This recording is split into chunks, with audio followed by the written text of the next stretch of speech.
Olá, meu nome é Ana Beatriz e para esse módulo da disciplina de proteômica e transcriptoma, eu escolhi o artigo intitulado Um estudo de associação de todo o metagenoma da microbiota intestinal na asma em adultos no Reino Unido. A asma é o estreitamento dos brônquios que dificulta a passagem do ar, provocando contrações ou broncoespasmos. Então, quando ocorre a inflamação desse canal, ocorre a segregação de mais muco, aumentando ainda mais o problema. Então, aqui na imagem, a gente tem uma pessoa em condição normal, em que os brônquios estão em sua condição normal, levando o ar até os alvéolos, e na condição de um asmático, em que ocorre a obstrução desses brônquios pela inflamação e pelo acúmulo de muco.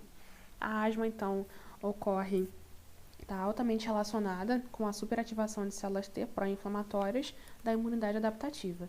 E para ela, existem diversos fatores de risco, como a exposição à poeira, mofo, o uso do tabaco, pólen, remédios, excesso de exercício físico, até mesmo peso e a idade avançada.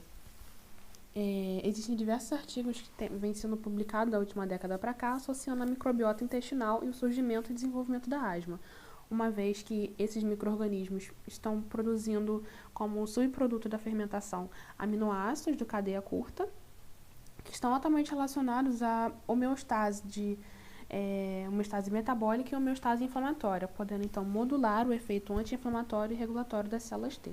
Aqui no esquema a gente consegue ver que demonstrar bem que a microbiota intestinal está relacionada à produção de toxinas, metabólitos, relacionado também à homeostase de células migratórias e pode estar influenciando órgãos um pouco mais distantes, como o pulmão, diminuindo fatores como tosse e aumentando a função ciliar normal.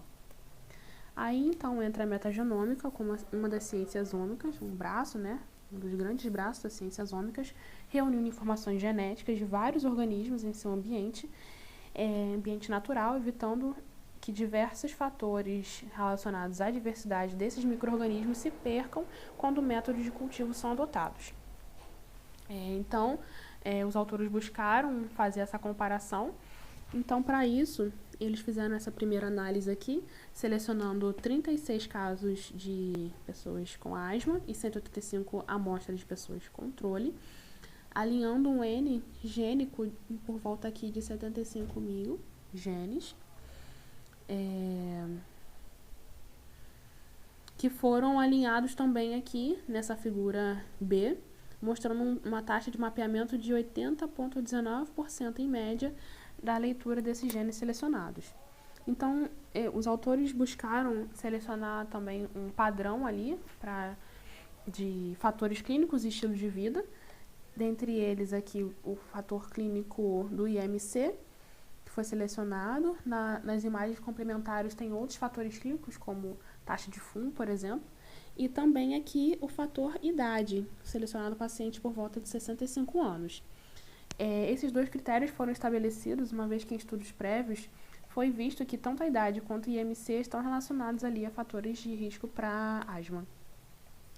Nessa imagem, a gente consegue ver, então, a relação que os autores fazem entre o número de genes entre a microbiota intestinal de asmáticos e de controles, um número aí de espécies metagenômicas entre asmáticos e controle, e um número aí de vias, associados a essa microbiota. Os autores dizem, então, que ocorre uma diminuição de todos esses fatores aqui em asmáticos com relação ao controle. Eu não consigo ver muita diferença estatística, mas os autores afirmam que existe sim essa diminuição, então. Para corroborar isso, eles mostram aqui nessa figura complementar que, selecionando 15 gêneros diferentes que são afetados entre asmáticos e controles. Os asmáticos, então, são os azulzinhos e o controle estão em rosa. Em todos esses gêneros, a gente consegue ver uma diminuição significativa da presença em pacientes asmáticos para pacientes controles, exaltando aqui dois gêneros específicos. Mas esses fatores, junto com esse gráfico, junto com todos esses gráficos aqui, mostram sim uma redução do conteúdo microbiano em intestinos de asmáticos e pessoas saudáveis. E aí, para corroborar com os dados anteriores, ele mostra aqui uma associação de vias gênicas entre asmáticos e pessoas controle, de genes que apareceram em mais de 90% das análises, e aqui a gente consegue ver claramente que a rede entre esses micro-organismos é muito mais afetada em asmáticos do que em pacientes controle. Então, além dessa diferença na abundância e na riqueza, as redes gênicas também são grandemente afetadas, demonstrando aí um grande desequilíbrio na composição e relacionamento interespecífico no microbioma de pacientes saudáveis e pacientes asmáticos. Na discussão, então, os autores debatem com relação a diversos outros artigos que eles mostram a diferença funcional na microbiota intestinal entre pacientes controles e pacientes afetados, demonstrando também uma deficiência na produção de aminoácidos de cadeia curta, uma vez que, naqueles gêneros que eu mostrei, várias espécies estão altamente relacionadas ao metabolismo de hidrogênio, produção de butirato, degradação de aspartato e a síntese também de diversos outros aminoácidos de cadeia curta. Então, essas alterações indicam desvios no estado metabólico normal, podendo ter efeitos modulatórios, sim, sobre células da imunidade adaptativa, como células TH2, que eu falei no início da apresentação. Os autores concluem, então, corroborando mais uma vez essa diferença na microbiota intestinal, mostrando que essa diferença afeta também a síntese de aminoácidos de cadeia curta, como subproduto ali da fermentação desses micro-organismos, e diz também que é importante explorar comunidades microbianas intestinais que podem contribuir para novos tratamentos para asma e também explorar novas perspectivas dessas relações entre hospedeiro e microbiota intestinal.